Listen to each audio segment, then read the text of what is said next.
podcast and YouTube blog covering the German startup scene with news, interviews, and live events. Hello and welcome everybody. This is Jörn from Startuprad.io. Here for you this time, an audio-only podcast, and I do have Rory as a guest. Hey, how you doing? Hey, how's it going? Good to meet you. Completely my pleasure. You are here today because you are the CEO of... Well, the company is called Jam, Just Add Music GmbH, based in lovely Berlin. Ah, okay. We'll soon get to what you guys are actually doing. First, we've been talking quite a lot before we started the recording, and you actually ended up from Canada in Berlin. And can you tell us a little bit how you actually ended up there?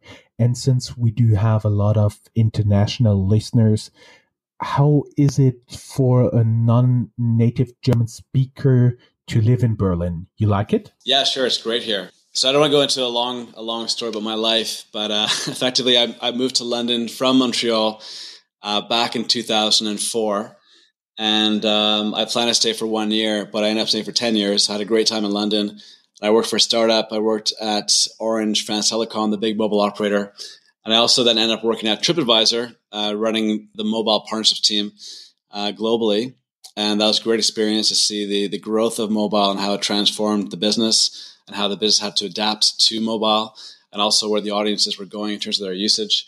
That was a great experience. But I was towards the end of that part of my career in London, I was thinking about what I want to do in the future, and I'd already started to work on a separate project called Label. It's actually a different application around fashion, and I got the taste to really kind of delve into more entrepreneurial activities. And while I was doing that, I got a call, and I ended up meeting with the existing founder and the guy running Jam. His name is Jürgen Jaron, a great entrepreneur here in Germany.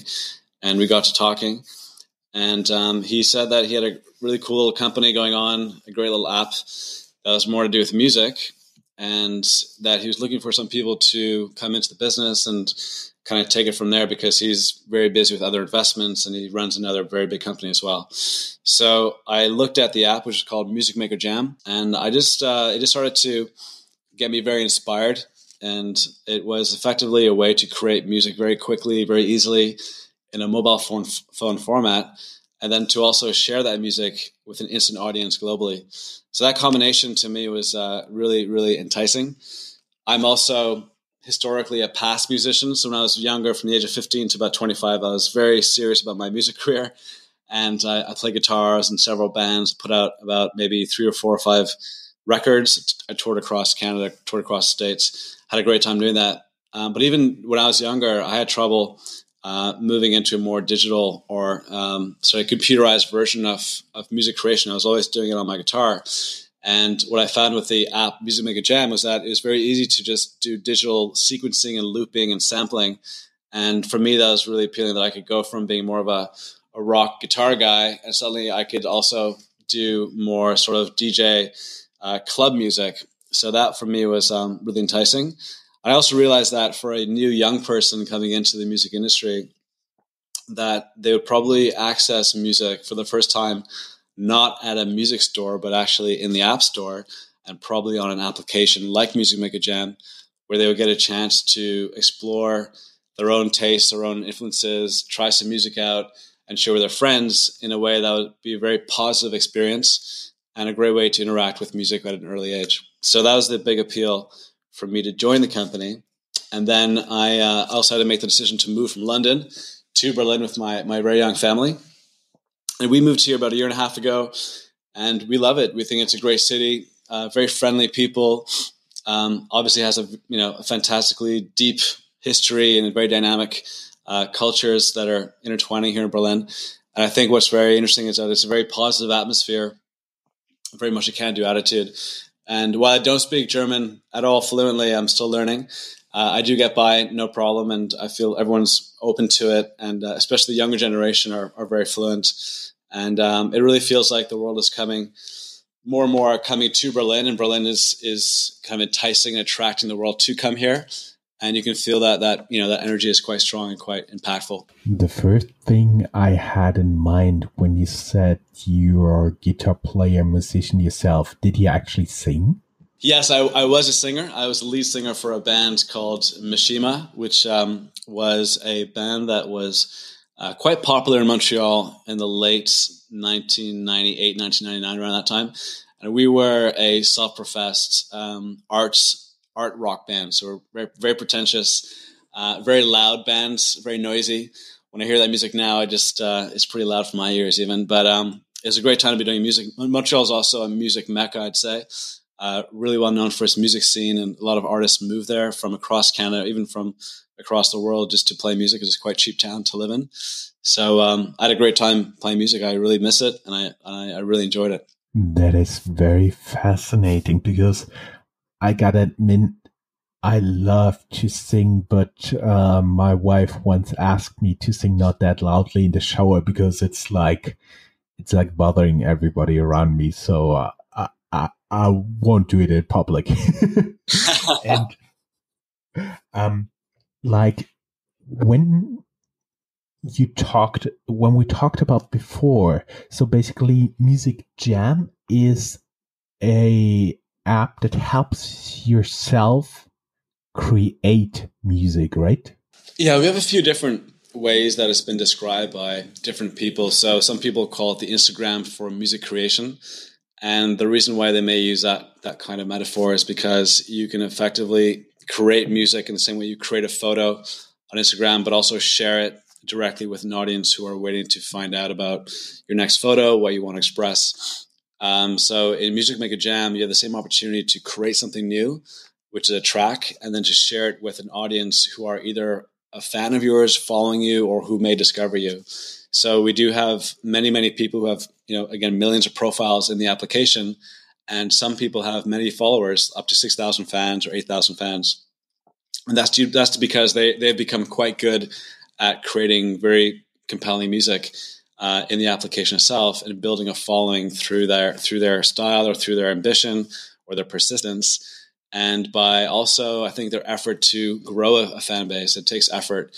And so we have quite a few, we call them jammers, who are becoming in their own right quite successful and quite famous within the application itself.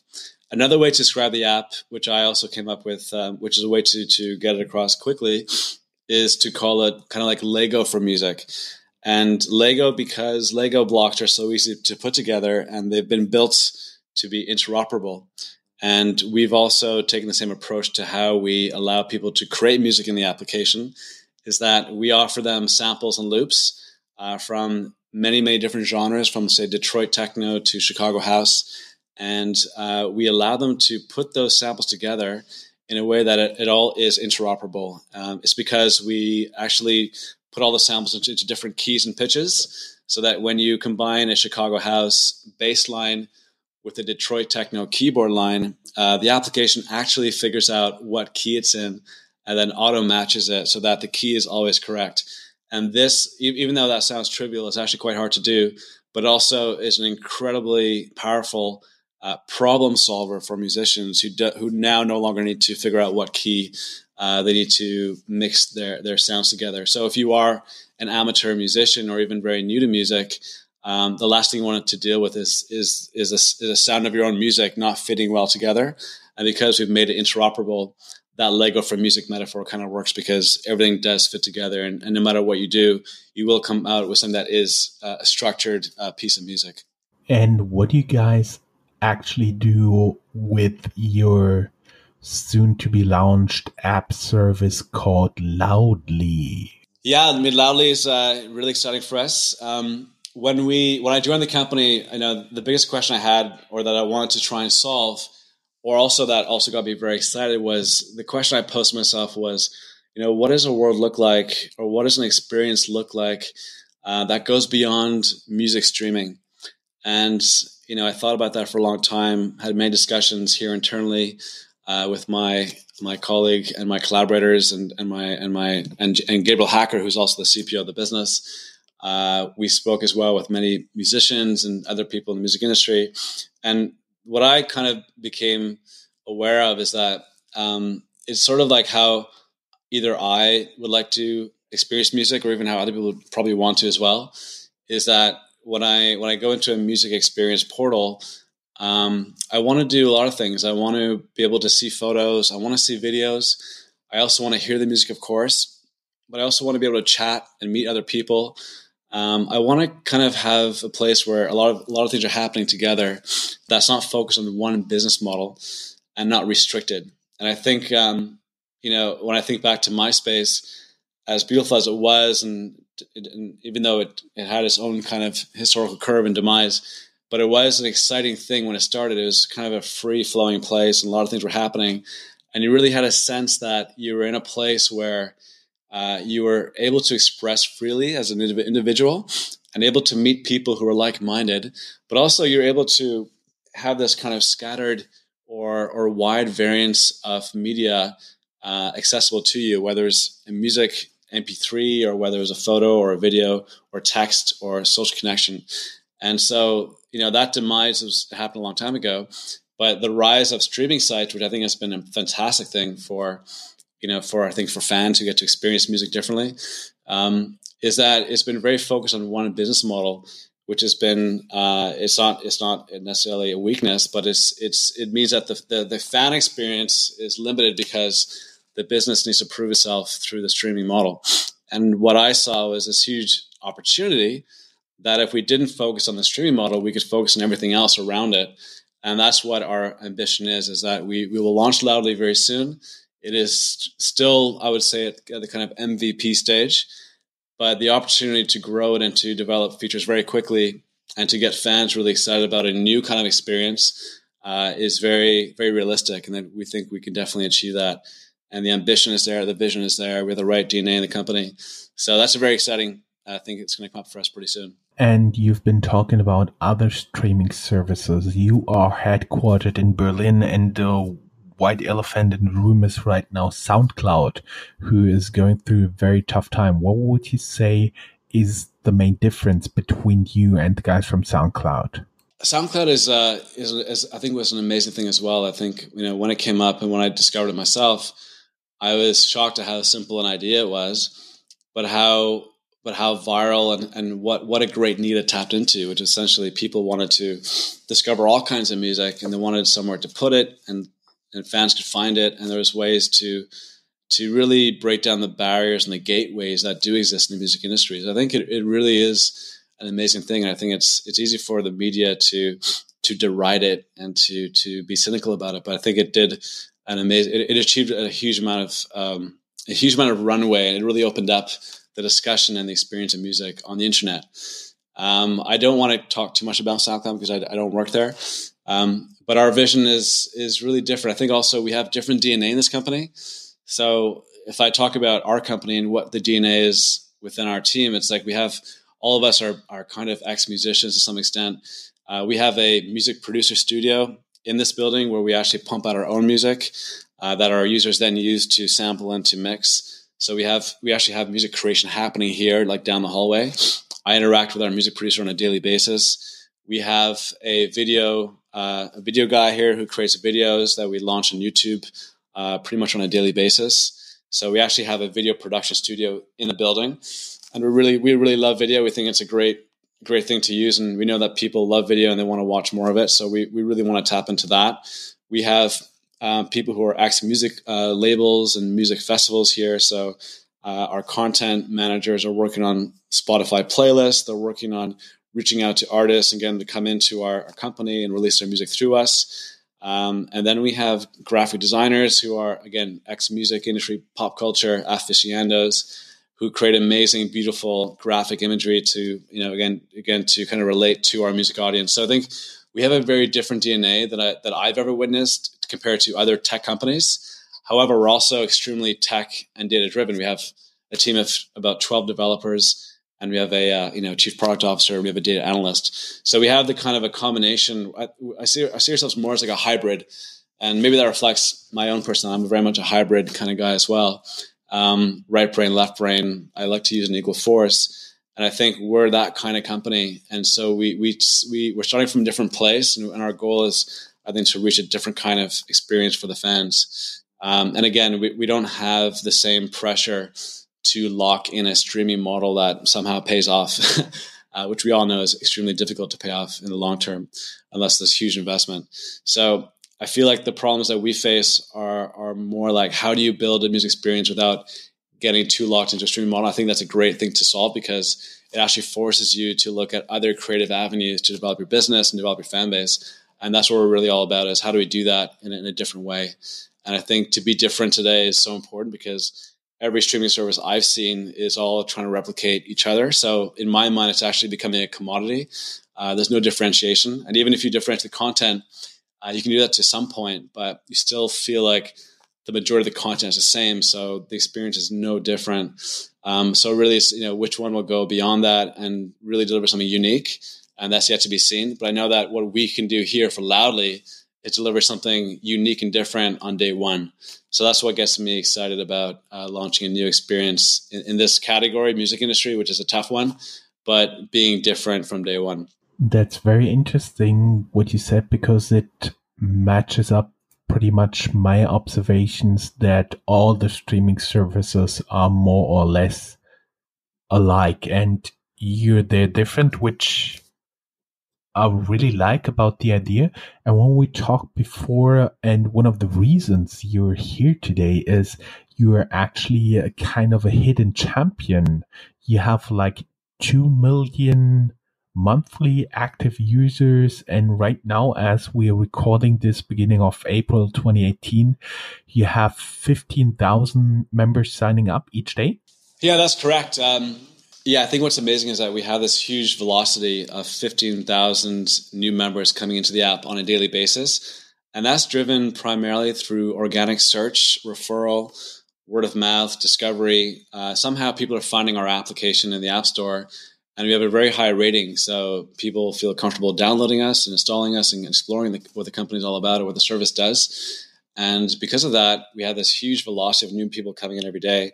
And again, it's really all pre-advertising. We spend no money except for a few tests here and there on trying to acquire our user base. We're very much a pre-acquisition phase, and it's really just organic growth.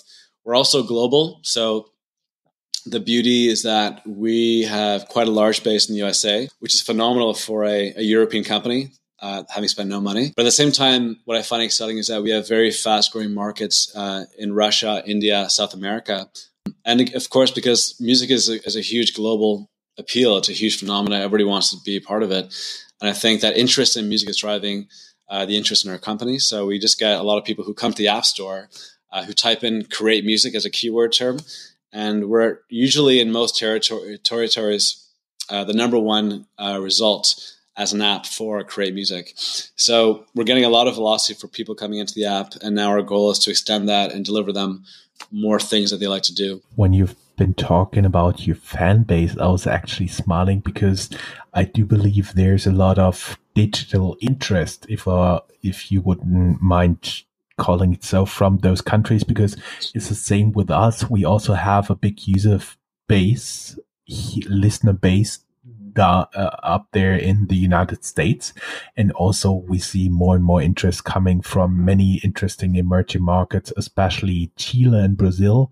They are the number one traffic source for our YouTube blog right now, which is also pretty cool. And talking a little bit about you said about the business model, you right now don't rely on funding, on subscription. How are you guys actually funded? What keeps your company running? So we're already making approximately $1 million per year. So we have an in-app purchase model right now in Music Maker Jam, whereby we sell music mix packs to our audience base, and we release about maybe 2 of those packs a week. And then our base, our spender base anyway, spends between 50 cents to $2.99 in the app to download that mix pack and then remix it and then share it with their audiences. So that's already an inbuilt model that we have in place, and we continue to support that. And it makes us approximately $1 million a year. We're also funded by our investment vehicle, which is called Bellevue Investment, which is owned by Jürgen Yaron, who's also the founder of the business originally. And so we are in a very comfortable situation whereby we're effectively corporate financed through that vehicle. And while we're not heavily in the red at all. We have a very manageable cost base at the moment. But we do take the money to basically increase our product team. So we're really investing all the money to product. So we've actually doubled our engineering team recently. We've also, invested a bit more into our creative team as well. But none of that money goes towards, say, user acquisition at this time. So it's really not it's really just purely a team cost that we're spending upon. And we do have ambitions to raise funds. But at the moment we're pretty comfortable and we don't have to. So I think when we see how Loudly works out and how things pick up there, then we may begin the process to speak to a few VCs and just see, what kind of situation are we looking at? How much money should we be raising? And then we'll get to that point, probably at some point in Q4 of this year. We'll start opening up the doors for those conversations. Did you tell this anyone before our interview that you're looking to maybe raise money? Not publicly, no. So that sounds pretty interesting. So there was actually the world premiere of a hidden champion like you guys actually this publicly stating for the first time that you are looking for or may look for external investment sources, which I do believe is pretty cool. And guys, remember you heard it first on Startuprad.io. When you guys are actually going to launch Loudly, you already have a fixed date in mind? Yeah, we have a fixed date, but in the tech world, things always move depending on developer rollout and bug fixing. But our I really know that. I can't be on yes. So our target date at the moment is, I think, approximately May 10th. It may change a little bit. But what we're launching with is a pretty cool experience that enables us to, the first thing is to migrate our audiences from Music Mega Jam into Loudly. So effectively, we'll have an audience that sits on both the Jam, the studio app, which allows to make music, and then that same audience will also sit on Loudly.